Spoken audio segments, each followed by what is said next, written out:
بسم اللہ الرحمن الرحیم۔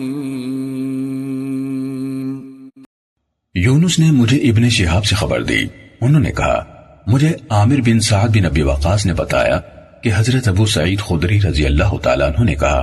اللہ کے رسول صلی اللہ علیہ وسلم نے ہمیں 2 قسم کی بیعوں اور 2 قسم کے پہناووں سے منع فرمایا۔ بیع میں آپ نے ملامسہ اور منابسہ سے منع فرمایا۔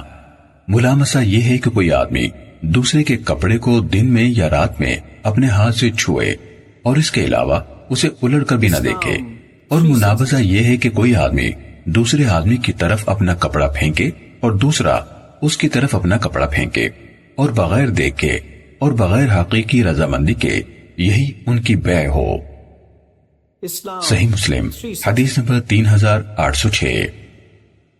احمد بن ابراہیم دورقی نے مجھے یہی حدیث بیان کی، کہا مجھے عبد الصمد نے حدیث بیان کی، کہا ہمیں شعبہ نے علا اور سہیل سے حدیث بیان کی۔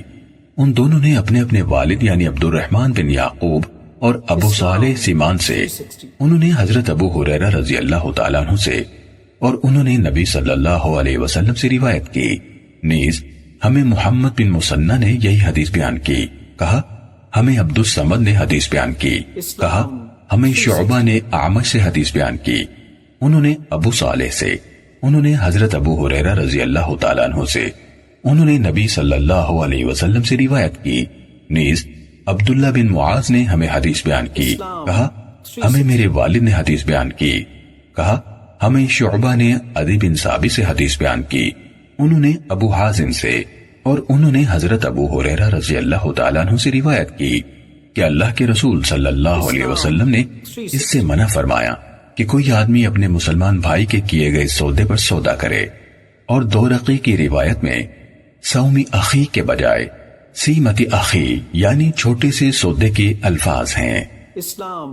صحیح مسلم حدیث نمبر 3814۔ اعرج نے حضرت ابو ہریرہ رضی اللہ تعالیٰ عنہ سے روایت کی کہ رسول اللہ صلی اللہ علیہ وسلم نے فرمایا